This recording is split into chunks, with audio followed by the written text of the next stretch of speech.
...11 de julio... año 1965... Oscar Cordonier ganaba la Vuelta de Cuyo.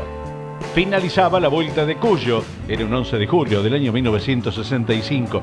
La competencia era organizada en conjunto por el Automóvil Club Mendoza, la Asociación Sanjuanina de Volantes y el Automóvil Club San Luis.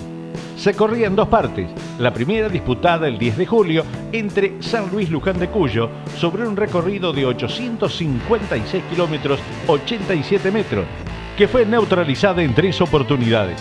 La primera 20 minutos y las dos restantes de 30 minutos. La primera en Villa Mercedes, la segunda en General Alvear y la última en San Rafael. De los 32 inscritos, 17 no fueron de la partida.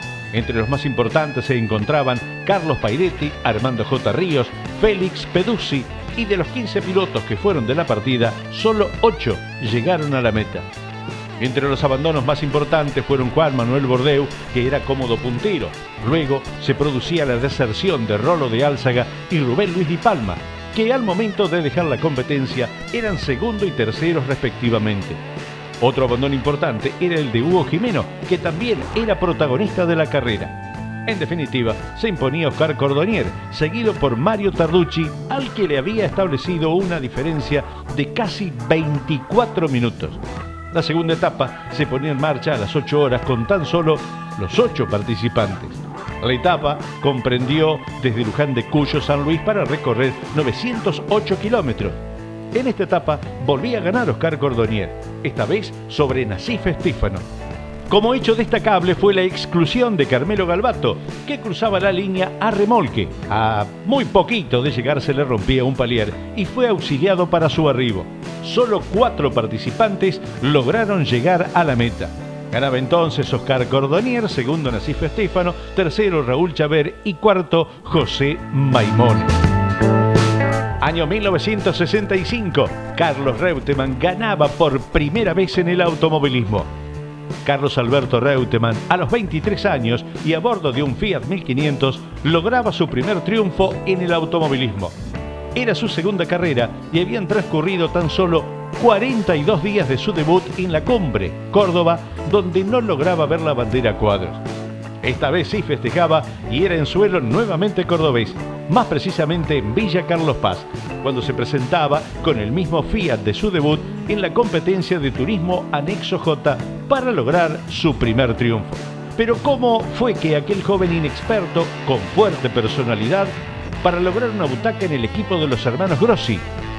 Ellos acordaron examinar a 2 pilotos, el experimentado y temperamental Luis Kellier, pistero por excelencia, y el novato y sin experiencia Carlos Alberto Reutemann. Para ello montarían su observatorio al final de una larga recta del circuito de La Cumbre, que remataba con un tortuoso de curvas y contracurvas. Kellier fue elegido para probar primero, haciéndolo todo muy prolijito y con toda normalidad, pasando sin problemas frente a los hermanos observadores. Después le tocaba el turno a Carlos, quien se sentaba en la berlina Fiat 1500 como si toda la vida hubiera manejado ese auto. A rato se escuchaba el bramido de los 4 cilindros y Reutemann, con firmeza, comienza a tirar cambios. Cuenta la leyenda que Américo, uno de los Grossi, sentado en la butaca derecha, repasaba mentalmente: bueno, ahora corta. Sin embargo, Reutemann, en cambio, pasaba de tercera a cuarta. El sentado a la derecha seguía pensando: este desgraciado no piensa cortar nunca, nada. La berlina 1500 seguía levantando vueltas mientras los hermanos temblaban esperando la piña. A escasos 50 metros de la curva, el piloto del rojo proyectil bajaba la velocidad, conectaba la tercera con impecable trabajo de punta y taco. Apenas peinaba el freno, metía segunda y acelerando a fondo, donde empezaba a doblar impecablemente, como si hubiera nacido por aquellos lugares y manejado ese auto desde siempre. 40 años después de aquella prueba, el mismo Reutemann declaraba: aquella frenada me salió redondita. En esa curva nunca volvería a entrar tan fuerte. Mientras los Grossi decían el porqué de la elección, la calidad de su manejo nos aconsejaba que teníamos que quedarnos con él. Después de andar tanto tiempo en esto de elegir corredores y de autos para correr, uno se da cuenta de quién es el que anda y quién es el que improvisa. Después de su abandono, Reutemann en el debut se preparó para aquella carrera de Carlos Paz. El mismo santafesino contó: el día anterior a la carrera me subí al Renault 4L de mi hermano Enrique para ver cómo era el circuito. Y le daba sin asco durante 23 vueltas. A Enrique le gasté al 4L, pero valió la pena. En la primera vuelta, Osvaldo Rovkuchet con un Peugeot 403 le ganaba al Lole por 2 segundos una décima. Avisado por uno de los hermanos Grossi, el santafesino imprimió mayor ritmo y se imponía al volante del Peugeot por 48 segundos 2 décimas a casi 98 kilómetros 933 metros de promedio. Tercero llegaba un Alfa Giulia, el auto con el que Reutemann soñaba correr. Era en manos de Maresio. Año 1971. Pedro Rodríguez murió en la carrera que no quería correr. Pedro Rodríguez murió en la carrera que no quería participar. Fue en las 200 millas de Nuremberg. Sin embargo, accedió a participar ante la insistencia de los directivos del Sport Motor Club de Nuremberg. Él se había enfocado en intentar la conquista del título de la Fórmula 1 y hacia allí se encaminaba. Pero se cruzaba aquel fatídico 11 de julio.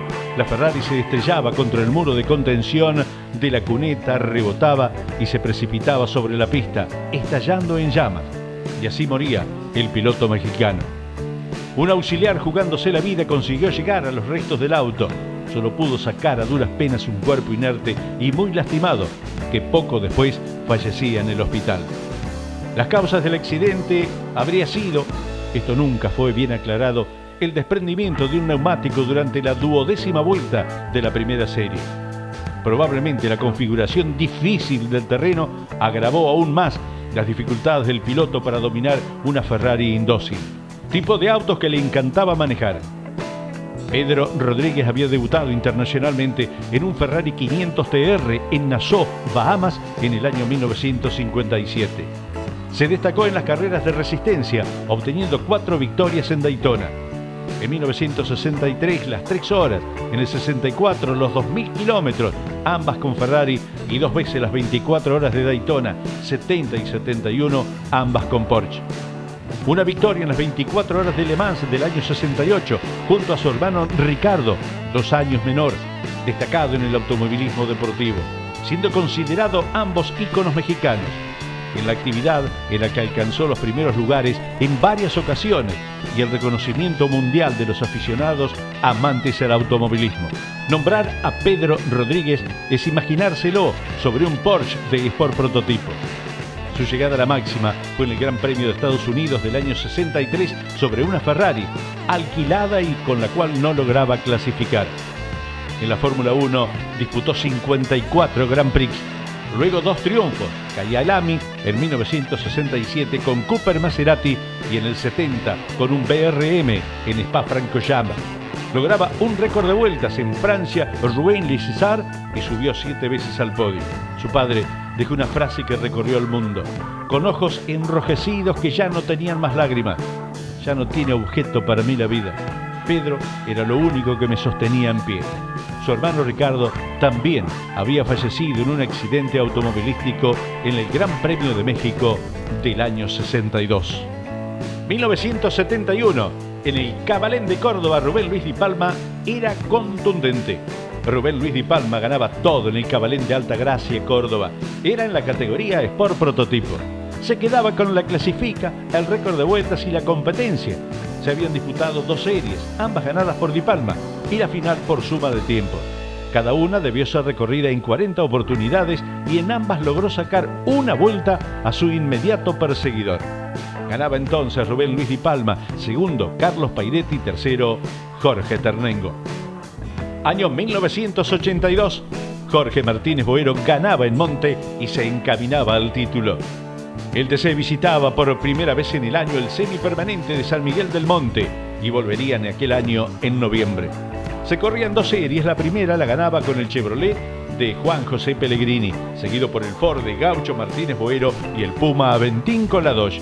La segunda serie era otro triunfo para el Chevrolet, esta vez en manos del necochense Juan el Colorado Ochionero, segundo resultaba Tony Aventini y tercero el Pincho Castellano, ambos con 2.